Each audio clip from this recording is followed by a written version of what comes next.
a shot every time I say scholarship. Suddenly I am now dead.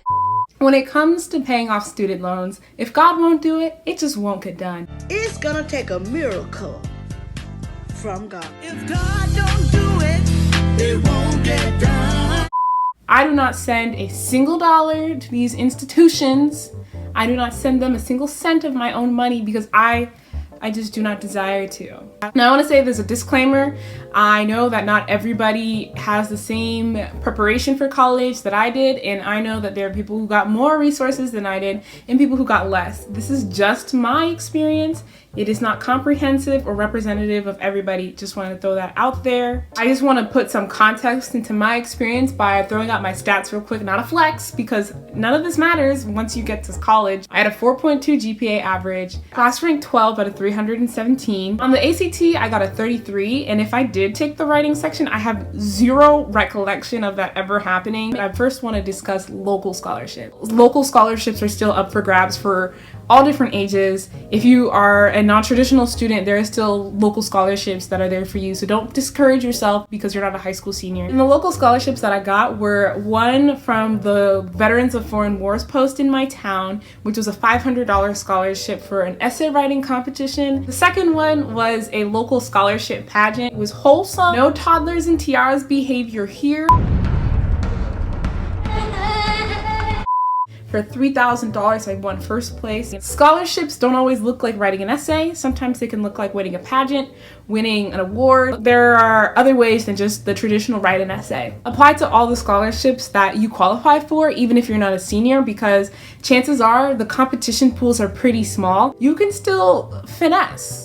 You can still get a bag. The next scholarships I want to talk about are merit scholarships, and since I applied to two different schools, I'll talk about the ones that I got from both of them. I applied to Capital University as a safety school and Ohio State University as like the school I wanted to get into. Do I recommend only applying to two colleges? No, that was really stressful. Everybody got into college before Christmas and I didn't get into college until like March, so I really don't recommend doing that. The merit awards that I got from Capital were the Alumni Award, which is basically like them giving $1,000 to anybody who has a family member who was an alumni of Capital. The full ride that I got from Capital was the Capital Scholars Program. I had to do an interview and I had to do an essay. I was awarded the scholarship for $36,000 per year for 4 years.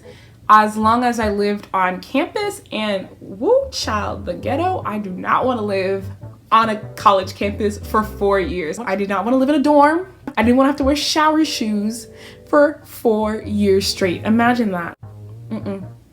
No, it's just too dark-sided. I got 3 or 4 different scholarships from Ohio State. The first one was the Maximus Scholarship, which was $4,000 each per year for 4 years, so total $16K, and that one was just solely based on GPA and ACT scores from high school. The next one is the Stadium Scholarship Program, which was a $3,000 living stipend for 4 years, but I didn't use all 4 years, I only used 2 years of it. So $6,000. The Moral Scholars Program was another scholarship I got from Ohio State. It was intended for high school seniors with a commitment to social justice. That scholarship covered full tuition for 4 years. It was really honestly a scholarship that let me know like, okay, you could go to Ohio State. Because in comparison, Ohio State to Capital, like I know that there's like not that many brown and black people that go to Ohio State, but there's even less that go to Capital. So like I did not want to be the only one and be the diversity hire of Capital University. The Moral Scholars Program got me to commit to Ohio State. But then the Glen Oaks Joyce Scholarship was a total cost of attendance, aka full ride, for 4 years, which totals to about $28,000 per year for 4 years. They called me to say that they got it. They gave it to me and 4 other students, which is crazy because I didn't even know that I applied to it. I was like, cool, I guess. I don't know what this is, but I'm gonna take it. So now I'm gonna get into how I did this and what steps along the way that I kind of learned from. First of all, keep a calendar of important dates. Oh my goodness, please. Keep a calendar of important dates and know when you need to turn things in at least 2 weeks in advance. Give yourself some wiggle room. My goal was to get everything turned into my schools by October 26th because I knew that the deadline is going to be November 1st. For all like early action, early application deadlines, it's usually November 1st. So I wanted to get everything done by my birthday because I knew if I waited till October 31st at 11:59, them servers were going to act up because everybody else across the entire country was also going to be turning their stuff in at 11:59 on October 31st.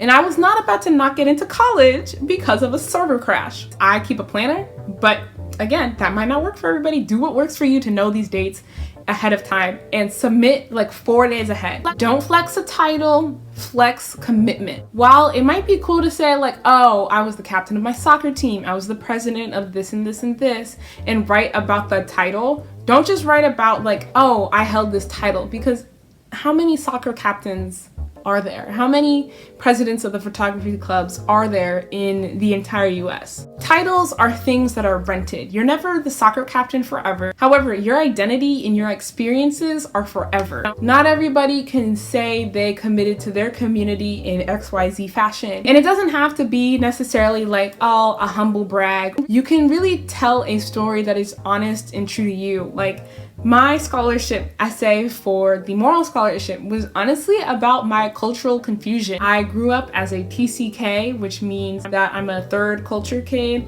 where my parents come from 2 different countries, and I was born in a third one that is neither of the ones my parents come from, which meant that like our house was just constantly confusion. When people ask like, where are you from? I'm like, write an essay that's true to you. Don't just write about a title, because nobody else is going to be exactly like you, despite how many other soccer captains there are on the face of this planet. Also, don't only apply to one school. At first, I had only applied to OSU, and I was like, I'm done.